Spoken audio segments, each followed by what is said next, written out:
Hello and welcome back everyone. मेरा नाम है आशीष और आप देख रहे हैं ऑनलाइन शॉपिंग एप्लीकेशन। ठीक है। बेसिकली ASP.NET कोर और एंगुलर 19 को यूज़ करके हम लोग एक मोबाइल शॉप या गैजेट शॉप बना रहे हैं जो कि बेस्ड है इन्वेंट्री मैनेजमेंट से, कस्टमर से मैनेजमेंट से, बिलिंग से। ठीक है। इन सारी चीज़ों का डेटा मैं यहाँ पे कलेक्ट करने वाला हूँ और इन सारे कंपोनेंट के साथ हम डील करके अपना एक छोटा सा रियल टाइम एप्लीकेशन बना रहे हैं। ठीक है। तो बेसिकली ये रियल टाइम एप्लीकेशन आप लोगों के लिए बहुत ज़्यादा इम्पोर्टेंट इसलिए है कि यहाँ पे हम नई नई चीज़ यूज़ कर रहे हैं और जो हमारी नेसेसरी चीज़ें हैं उन पर हम बहुत डीप में कवर कर रहे हैं। तो इस वजह से वीडियो थोड़ा सा लंबा हो रहा है, लेकिन आपके लिए बहुत ज़्यादा बेनिफिशियल है if you are a beginner and if you are a mediator. Then आपको भी देखना चाहिए, क्योंकि यहाँ पे बहुत सारी चीज़ें ऐसी हैं जो हो सकता है आपने भी ना यूज़ किया हो या हो सकता है आप हमसे बेटर यूज़ करते हो। तो लेकिन फिर भी ये वीडियो उन्हीं के लिए है, बिगिनर्स जो हैं मेनली उन्हीं के लिए है। ठीक है। चलो अब हम बढ़ते हैं, पहले तो रिकॉल कर लेते हैं कि पिछले वीडियो में हमने डन क्या किया था। तो जैसा कि आप लोग जानते हो, पिछले वीडियो में हमने डिलीट की एपीआई बनाई थी, ये आप देख सकते हैं। यहाँ पर आप आईडी नंबर पास करके डेटा को डिलीट कर सकते हो और इस एपीआई को हम यूटिलाइज़ करने वाले हैं अपने कंपोनेंट में। लेकिन उससे पहले मैंने बोला था कि हमने अपने इस कंपोनेंट पे जो ये अननेसेसरी चीज़ें कर रहे हैं, जैसे हमने यहाँ पे क्या किया, डेटा ऐड किया, तो हमारे पास रियल टाइम डेटा अपडेट नहीं हो रहा। और हमने ऐड अपडेट करने के लिए क्या किया था, this dot ng on it call कर लिया था, जो कि this is a very wrong practice. ठीक है, ये सही प्रैक्टिस नहीं है। बहुत सारे लोग होते हैं कंपोनेंट पे एक जगह अगर उनका काम या पेज रिफ्रेश नहीं हो रहा तो क्या कर लेते हैं, फटाक से एनजी ऑन इट को ही कॉल कर लेते हैं, जबकि उनको ये पता नहीं होता कि ये हमारा ड्रॉबैक है हमारे एंगुलर का। एंगुलर की तरफ से आप ये क्या करते हैं, एक बाउंड्री से बाहर जाके अपनी चीज़ें करवाते हो। ठीक है। तो ये सही चीज़ें नहीं हैं। सही चीज़ इसलिए नहीं है कि जैसे ही आपका एनजी यूनिट कॉल होता है, वो समझता है कि आपको पेज रिफ्रेश करने की ज़रूरत है, मतलब आप कंपोनेंट को पूरा रिफ्रेश कर रहे हो। तो कभी-कभी ध्यान दो, जब आपका एनजी यूनिट चलता है तो आपका हल्का-सा पेज ग्लिच महसूस होता है। ऐसा लगता है कि पेज हमारा फिर से रीलोड हुआ है। जबकि हालाँकि यूआरएल रीलोड नहीं होता, लेकिन आपका कंपोनेंट रीलोड होता है और ये नहीं होना चाहिए। सिंगल पेज एप्लीकेशन का मतलब ही यही होता है कि आपका जो भी पेज है वो आपको पता तक न चले, आपका डेटा सिंक होके आपका काम बैकएंड में करता रहे और बाद में आप जान ही ना पाओ कि हमारा काम कब कंप्लीट हो गया। इसीलिए एंगुलर को one of the most powerful front end tool कहा जाता है। अगर आपको नहीं पता तो आप कहीं भी पूछ लो, कहीं भी जाके देख लो, किसी भी आर्टिकल में देख लो। मैं कहता हूँ चैट जीपीटी कर लो, उसमें ही पूछ लो कि एंगुलर 19 क्या है, तो खुद ही बता देगा कि ये कितना पावरफुल है। ठीक है। अगर आपको नहीं पता तो पता है तो बहुत अच्छी बात है। तो इसीलिए हम एंगुलर का साथ नहीं छोड़ रहे हैं, क्योंकि पावरफुल है तो ये बहुत अच्छा है, मैं यही मान के चलता हूँ। ठीक है। तो अभी हम क्या करेंगे, इसको थोड़ा-सा और अच्छा करेंगे, जिससे कि हमें ये एनजी ऑन इट ना कॉल करना पड़े और हमारा जैसे ही डेटा सेव हो वैसे ही हमें रियल टाइम डेटा दिखा दे। चलो एक बार आउटपुट पे आते हैं, फ्रंट एंड पे, और हमने यहाँ इन्वेंटरी पे क्लिक किया तो हमारा फॉर्म खुल गया, हमारा डेटा लोड होके आ गया। तो अभी तक हमारे पास ये सारा डेटा है। प्रोडक्ट आईडी 9 का नहीं है, मैं आपको एक डेमो करके फटाक से दिखा देता हूँ। मैं या 13 डालता हूँ, यहाँ 13 डाला। प्रोडक्ट नेम आप जो भी देना चाहो, मैं यहाँ पे देता हूँ लैपटॉप, गैजेट शॉप का है, ऑनलाइन शॉप का है, तो आप कुछ भी डाल सकते हो। तो मैंने दिया लैपटॉप और हमारे पास लैपटॉप कितने हैं, मैंने बोला 10 हैं अवेलेबल और मुझे 20 और ऑर्डर करने हैं। ठीक है। उसके बाद देखो यहाँ पे 13 नहीं है ना कोई सा भी। मैंने क्लिक करा, ये दिखा दिया कि फॉर्म सबमिटेड, रिकॉर्ड ऐड हो गया, ओके कर दिया, पर यहाँ आया नहीं आया। लेकिन अब देखो, अगर मैं यहाँ पे रिफ्रेश करता हूँ, अब यहाँ पे लिस्टिंग हो गया। तो ये सही चीज़ नहीं है। इसी को हम आज की इस वीडियो में फिक्स करेंगे। कैसे? तो इसके लिए आपको करना कुछ नहीं है, थोड़ा-सा लॉजिक लगाना है, बहुत थोड़ा-सा, मतलब मान के चलो 100 ग्राम। आप एक काम करो, इस पूरे डेटा को यहाँ से उठा लो, इसको यहाँ से कर लो कट। मैंने किया कट और यहाँ पे मैंने एक बनाया इन्वेंटरी डिटेल्स नाम से। इस नाम का मैंने यहाँ पे मेथड बना दिया। ठीक है। और मेथड बनाने के बाद इसको पेस्ट कर दिया इसी में। इसको पहले मैं फॉर्मेट कर ले रहा हूँ। यहाँ फॉर्मेट क्लिक किया, ऑल थिंग्स आर फॉर्मेटेड, और इसको मैं यहाँ सेव कर लिया। अब सिंपली इस मेथड को सबसे पहले तो आप क्या करो, एनजी ऑन इनिट पे कॉल कर लो, दिस डॉट इन्वेंट्री डिटेल। ठीक है। और बिल्कुल इसी मेथड को आप कहाँ पे कॉल करो, आपको कॉल करना है किस पे, जब आपका डेटा सेव हो जाता है यहाँ पर, ठीक है। पेस्ट कर दो और सेव कर दो। अब देखना ये आपका रियल टाइम डेटा आपको आ जाएगा और पेज भी ग्लिच नहीं करेगा। कैसे? आप यहाँ पे रहो, ब्राउज़र पे आ गए, ठीक है। अब 14th नंबर में डेटा यहाँ ऐड कर रहा हूँ।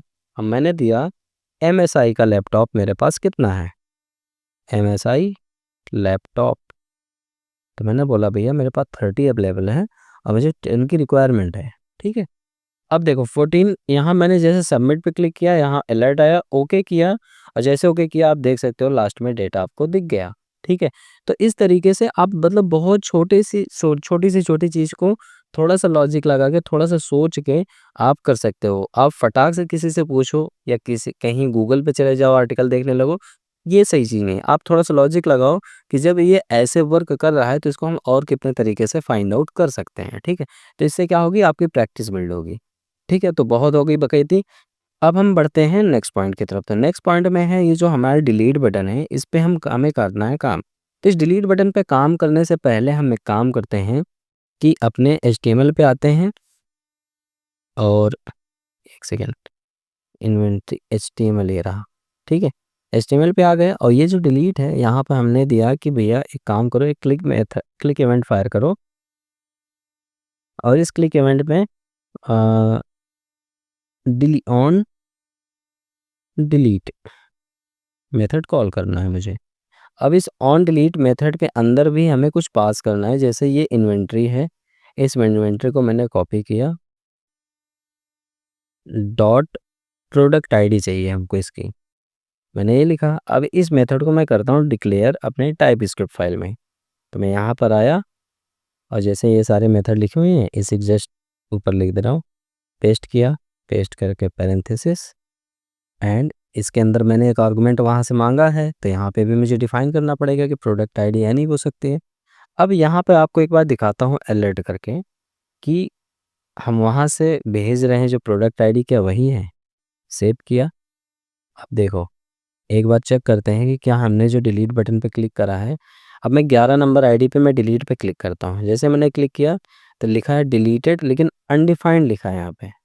अनडिफाइंड का मतलब समझे, मतलब कि ये जो इधर से डेटा जाना है डिलीट का आईडी, वो नहीं जा रही है। अब क्यों नहीं जा रही है, बिल्कुल आपको देखना चाहिए कि क्यों नहीं जा रही है, कहाँ से गड़बड़ी हो रही है। तो यहाँ पर कायदे से ये हमारा जो TR है, ये TR फॉर लूप के अंदर ही है।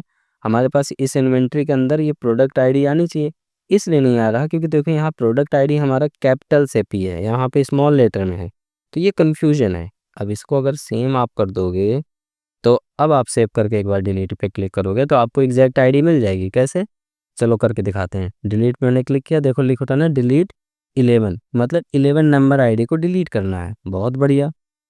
लेकिन एक चीज़ और है, जब भी आप कभी भी कहीं भी आप डिलीट जैसी चीज़ों पे कोई एक्शन परफॉर्म करो, उससे पहले यूज़र की मतलब कंफर्मेशन लेना मत भूलना। इसलिए कि कभी कभी क्या होता है, डिलीट एक सेंसिटिव चीज़ें हैं और डिलीट कर रहे हो गलती से, अगर आपने कुछ लगाया नहीं डायरेक्ट API कॉल कर दी है, डिलीट पे क्लिक किया तो डेटा तो डिलीटेड, लेकिन तुम बाद में सोचोगे यार इसे तो होना ही नहीं चाहिए था, मैंने गलती से कर दिया।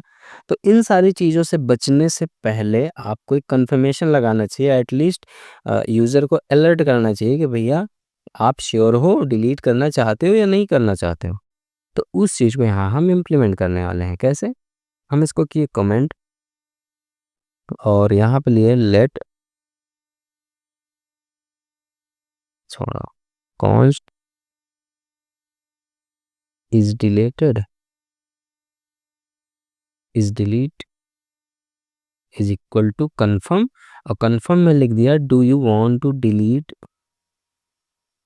Do you want to delete, आप डिलीट करना चाहते हो। उसके बाद अब यहाँ पे एक इफ़ कंडीशन लगा दो। इफ़ कंडीशन में देखो जैसे मैंने यहाँ पे टैब प्रेस किया तो मेरे लिए पूरा कोड इसने लिख दिया। क्या लिख दिया कि अगर मान लो कन्फर्म क्या करेगा, एक बुलियन टाइप की वैल्यू रिटर्न करता है, ये एक अलर्ट दिखाएगा, वहाँ पे पूछेगा कि क्या आप डिलीट करना चाहते हो। यस करोगे तो ट्रू मानेगा, नो नो करोगे तो फॉल्स मानेगा। तो अगर मान लो आपने ट्रू किया तो ये क्या करेगा, यहाँ पे एक वेरिएबल क्रिएट किया लेट एपीआई यूआरएल, और एपीआई यूआरएल हमारी पेस्ट कर दिया और साथ में उसके साथ साथ हमारा क्या आईडी इसने लगा दिया। मतलब अब हमारे पास आईडी के साथ पूरी पूरी एपीआई बन गई, और यहाँ पे एचटीटीपी क्लाइंट के साथ डिलीट मेथड कॉल हुआ जिसके अंदर ये एपीआई पास हो गया, और इसको सब्सक्राइब मैंने किया डेटा में, और डेटा में कंसोल लॉग में डेटा दिखा दिया, और उसके बाद रियल टाइम इन्वेंट्री डेटा को मैंने फिर से कॉल कर लिया, और इस इसको करते हैं सेव, और अब आपको डिलीट करके रिकॉर्ड दिखाते हैं। तो आ जाते हैं अपने ब्राउज़र पर। अब यहाँ पे मैंने लास्ट में 40, चलो पहले टेस्ट लैपटॉप जो है इसे डिलीट करते हैं, 11 नंबर को मैंने क्लिक किया तो पूछ रहा है do you want to delete. मैंने कैंसिल कर दिया तो नहीं किया डिलीट, देखो 11 नंबर आईडी वैसे के वैसे ये रिकॉर्ड। लेकिन अगेन मैं क्लिक किया, अब फिर से पूछ रहा है do you want to delete, मैंने कहा ओके, तो ये क्या किया, डिलीट किया। डिलीट नहीं कर किया, क्यों नहीं किया, क्योंकि कोई कुछ एरर रहा होगा। देखो रिफ्रेश कर रहा हूँ तब भी हमारे पास 11 नंबर आईडी पड़ी हुई है। तो अब हम चेक करते हैं कि डिलीट हमारा वर्क क्यों नहीं करा। तो हम आते हैं यहाँ पर, और यहाँ पर जब हम आएंगे तो यहाँ पर डिलीट इन्वेंट्री है, ठीक है। अब इस डिलीट इन्वेंट्री को हम चेक करते हैं कि क्या इस यहाँ पर आया था कि नहीं आया है हमारा कॉल। मैंने इस पर क्लिक किया, ओके किया, तो देखो हमारा उस पर जा ही नहीं रहा। क्यों नहीं जा रहा, मतलब यहाँ तक आ ही नहीं पा रहा, इसलिए गड़बड़ हो जा रहा है। तो हम आते हैं यहाँ पर, ठीक है। अब हम यहाँ पे चेक करेंगे कि ये गड़बड़ किस लिए हो रहा है। यहाँ पे तो हमारा मतलब चला ही नहीं कुछ, मतलब हमारी एपीआई कॉल ही नहीं हुई। अब इस एपीआई में कुछ है गड़बड़ी, अब उसको हम फिक्स करेंगे। यहाँ पर फिक्स कुछ ऐसे करेंगे कि अब आप देख सकते हो यहाँ पे हमने अभी तक क्या किया था, ऑन सबमिट करा था, डेटा को पोस्ट करा था। तो पोस्ट करने के लिए हमने एपीआई यूआरएल लिया था, और उसके साथ हेडर ऑप्शन, उसके बाद एचटीटीपी क्लाइंट के साथ हमने पोस्ट किया, और पोस्ट में सारी डेटा हमने भेज दिया, और भेजने के बाद इसने हमें डिलीट करके दे दिया, ठीक है। बट इस केस में हमारा ये नहीं चला। अब चला नहीं तो इसमें मतलब होना क्या चाहिए, अब एक बार इसको हम चेक कर लेते हैं। तो यहाँ पे जो इसने प्लस ऐड करके दिया है, मुझे लग रहा है कि यहीं पे ये चीज़ गड़बड़ हो गया है, ठीक है। इसका जो एपीआई यूआरएल बन रहा है वो गड़बड़ बन जा रहा है। तो इसको फिक्स करने के लिए अपन एक काम कर सकते हैं। तो देखो यहाँ पर बेसिकली एरर इसलिए आ रहा है क्योंकि यहाँ पे जो हमने एपीआई पास की है वो product ID plus product ID, direct inventory के बाद प्रोडक्ट आईडी चला गया, लेकिन एपीआई को ये पता ही नहीं है कि प्रोडक्ट आईडी क्या है। अब देखो जब मैंने अभी इसे रन कराया, इसे चेक किया स्वैगर पे, तो स्वैगर हम एक डायरेक्टली डिबग किए, और डिबग जब कर रहे थे तो मैंने एक चीज़ देखा कि यहाँ पे हमारी रिक्वेस्ट यूआरएल तो ये बन रहा है कि product ID is equal to ऐसे ऐसे दिखना चाहिए, पर हम अभी जो भेज रहे हैं वो क्या भेज रहे हैं, इतना भेज रहे हैं इन्वेंट्री तक /11 भेज दे रहे हैं, तो इसलिए वो एरर फेंक रहा है। तो हमें इसे फिक्स करने के लिए हमें करना ये होगा कि जो हमारा ये यूआरएल है इसे कुछ इस तरीके से ना बना के, बल्कि हमको इसे बनाना चाहिए कुछ इस तरीके से। इसके लिए हमें सिर्फ करना क्या है, यहाँ इन्वेंट्री के बाद एक टर्नरी ऑपरेटर लगाना है, product ID is equal to, और ये जो प्रोडक्ट आईडी है उसको यहाँ पे हम बाइंड कर देंगे। बाइंड करके हम कर देंगे सेव, और सेव करने के बाद अब एक बार हम चेक करते हैं कि क्या अब हमारा वर्क कर रहा है कि नहीं कर रहा।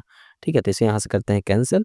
हमने 11 नंबर आईडी को आई थिंक वो कर दिया है, डिलीट कर दिया है। तो हो सकता है कि यहाँ पर ना मिले यूआई पे। एक बार आते हैं, इसे क्लोज करते हैं, चेक करते हैं, हाँ नहीं है, ठीक है कोई नहीं। अब हम यहाँ पे 110 वाली आईडी को डिलीट करने वाले हैं, तो हम यहाँ पे 110 वाली आईडी पे मैं करता हूँ click, do you want to delete, मैंने कहा यस, और मैंने ओके किया। देखो एपीआई पे आ गया तुरंत हमारा हिट, और जैसे यहाँ पे मैंने कंटिन्यू क्लिक करा वैसे हमारा डेटा डिलीट भी हो गया और रियल टाइम डेटा लोड भी हो गया, ठीक है। तो इस तरीके से हम डिलीट की फंक्शनैलिटी पे वर्क करते हैं। चलो एक और डिलीट करके दिखाते हैं हम आपको। यहाँ पर हम डिलीट करने वाले हैं 13 नंबर को, ठीक है। तो मैंने क्लिक किया 13 को, और मैंने जैसे क्लिक करा देखो 13 गायब हो गया, बाकी हमारी जो डेटा है एज यूजुअल लिस्ट हो गए हैं, ठीक है। तो इस तरीके से हम डेटा को कैसे डिलीट करते हैं एकदम स्मूथ तरीके से, कोई इशू नहीं हुआ। देखो एकदम छोटा सा मेथड मैंने लिख रखा है ऑन डिलीट का, यहाँ पे बस हमने कंफर्मेशन ले लिया है जो कि एक स्टैंडर्ड वे है, जो कि आपको बताना ज़रूरी था, और यही स्टैंडर्ड आपको भी फॉलो करना है, ठीक है। तो आई होप कि ये सारी चीज़ें आपको मतलब बहुत बेसिक सी चीज़ें हैं, ये चीज़ें समझ में आई होगी कि ये कैसे हम इतनी आसानी से इस चीज़ को हैंडल कर लिए हैं, ठीक है। अगर आप चाहो तो इसको एज ए एक मॉडल बना के भी कर सकते हो। अगर आप लोग का इसी वीडियो में कमेंट आएगा कि इसको हम एक नया डायलॉग बॉक्स में बनाएं with the help of NG Bootstrap के साथ वर्क करें, तो हम नेक्स्ट वीडियो इसी पे बना देंगे, नहीं तो हम जंप कर जाएंगे अनदर वीडियो पे। तो आपके लिए एक दिन का टाइम है, एक दिन में आप वीडियो देखें, और अगर आपको लगता है कि इसको हम डिलीट फंक्शनैलिटी को और डीप में सीखते हैं, एक अलग से मॉडल एक डायलॉग बॉक्स बना के वहाँ पर डेटा जाए और वहाँ पे एक पॉपअप दिखे प्रॉपर स्टैंडर्ड, और वहाँ पे यस नो सिलेक्ट करो तो फिर से डेटा यहाँ पे आए देन डिलीट करें। अगर ये सारी फंक्शनैलिटी आपको चाहिए तो आप हमें कमेंट बता दो। मतलब अगर 5-6 कमेंट से ज़्यादा हो जाएंगे तो हम बना देंगे, अगर 5-6 से ज़्यादा कमेंट नहीं हुए तो हम नहीं बता पाएंगे, ठीक है। तो बाकी हम मिलते हैं नेक्स्ट मतलब नेक्स्ट पॉइंट पे। तब तक के लिए bye bye, keep practice keep coding. कोई दिक्कत हो तो कमेंट ज़रूर करना।